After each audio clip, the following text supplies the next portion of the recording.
Karibuni ndugu zangu katika tafakari ya Jumapili ya tatu ya kipindi cha Pasaka. Tunamshukuru Mungu ambaye ameendelea kutuweka hai hadi sasa. Basi tunaendelea kutafakari neno lake, kumwabudu na kumshukuru na kumwomba kwa ajili yetu sote na kwa ajili ya ndugu zetu mbalimbali. Basi katika Dominika ya leo ya tatu ya Pasaka ya mwaka B wa kanisa, Injili takatifu inatoka kwa mwinjili Luka sura ya 24 aya 35 hadi 48. Wafuasi waliwapa habari ya mambo yale ya njiani na jinsi alivyotambulikana nao katika kuumega mkate. Na walipokuwa katika kusema habari hiyo, yeye mwenyewe alisimama katikati yao akawaambia, "Amani iwe kwenu." Wakashtuka, wakaogopa sana, wakidhani kwamba wanaona roho. Akawaambia, "Mbona mnafadhaika? Na kwa nini mnaona shaka mioyoni mwenu? Tazameni mikono yangu na miguu yangu, ya kuwa ni mimi mwenyewe.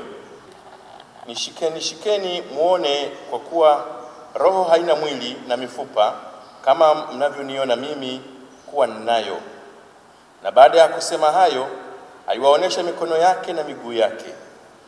Basi walipokuwa hawajaamini kwa furaha, huku akistaajabu, aliwaambia, "Mna chakula chochote?"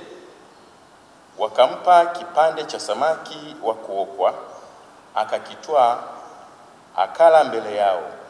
Kisha akawaambia, "Hayo ndiyo maneno yangu niliyowaambia nilipokuwa ningali pamoja nanyi, ya kwamba ni lazima yatimizwe yote yaliyoandikwa katika Torati ya Musa na katika manabii na Zaburi."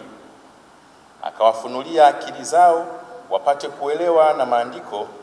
Akawaambia, ndivyo ilivyoandikwa kwamba Kristo atateswa na kufufuka siku ya tatu, na kwamba mataifa yote watahubiriwa kwa jina lake habari ya toba na maondoleo ya dhambi, kuanza tangu Yerusalemu, nanyi ndinyi mashahidi wa mambo hayo. Neno la Bwana. Ndugu zangu, kama tulivyosikia katika Injili takatifu, sisi ni mashahidi wa Kristo katika kumega mkate. Sehemu hii ya Injili ilivyoandikwa na Luka ni mwendelezo wa simulizi la Yesu alivyowatokea wafuasi wake wawili waliokuwa wamekata tamaa wakiwa njiani kuelekea kijiji cha Emau. Wakijadili njiani jinsi Kristo alivyokuwa akitenda miujiza na alivyokamatwa na kuuawa, lakini baadaye wakaja wanawake wakiwasimulia kuwa hawajamkuta kaburini na kaburi li wazi. Basi Yesu aliwatokea akajiunga pamoja nao. Wakiwa katika masononeko ya moyo, wakifikiria jinsi alivyoumizwa, basi Yesu alianza kuwafunulia tangu Musa mpaka manabii wengine wote, lakini wao hawakuweza kumtambua.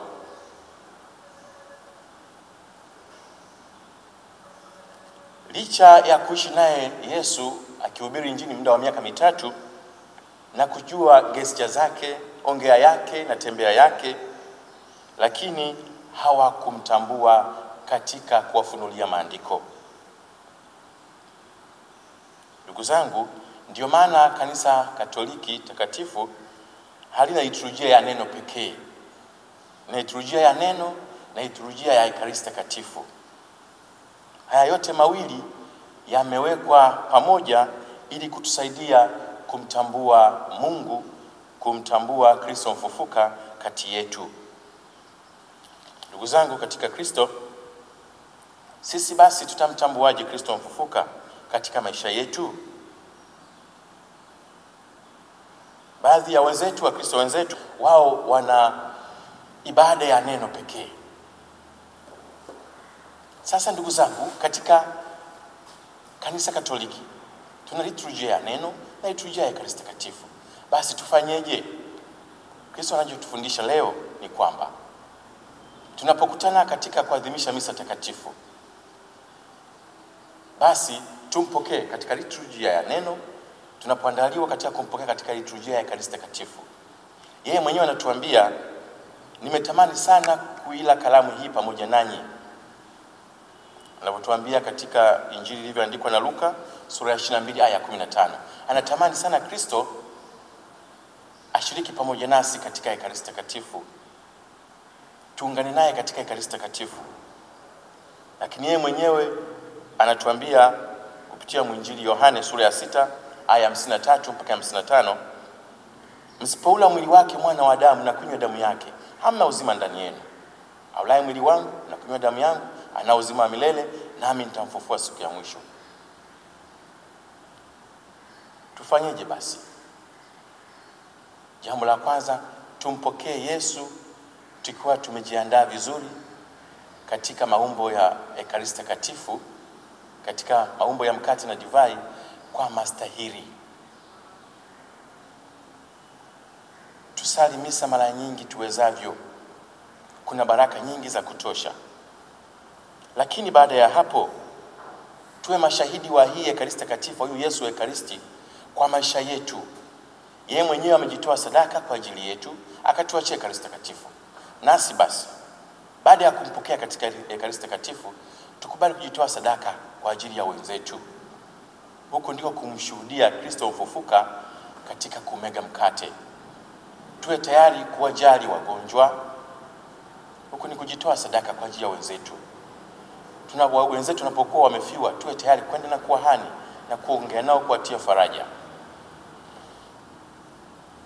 Kuna watu mbalimbali wenye shida mbalimbali, kulingana na jinsi ambavyo Mungu ametubariki, tuwe tayari kutoa msaada kwao.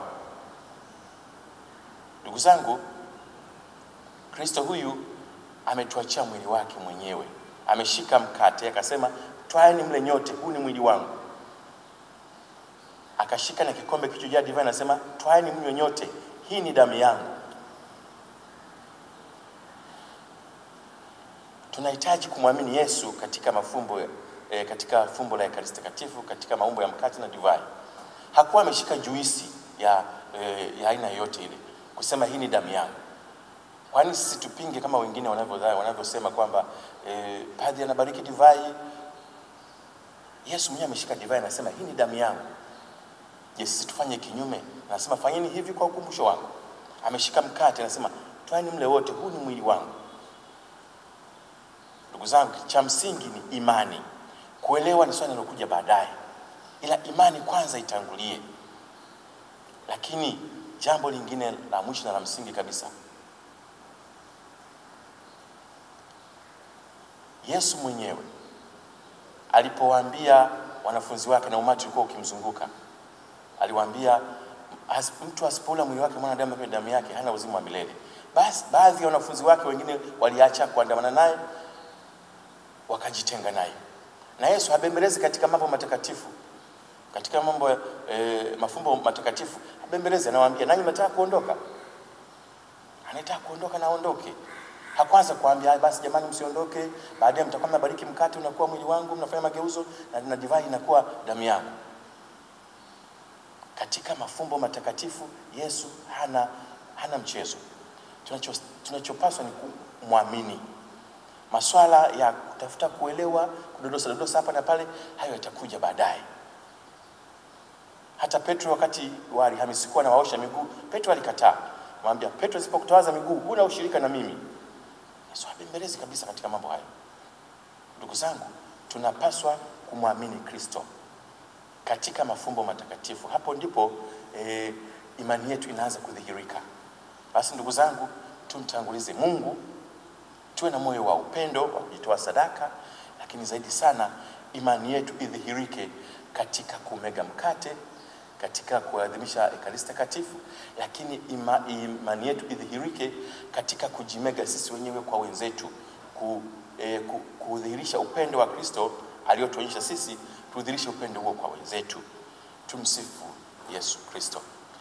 Tafakari hii imeletwa kwenu nami Padre Peter Abeli Tungu wa Jimbo Katoliki la Shinyanga, Parokia ya Mipa.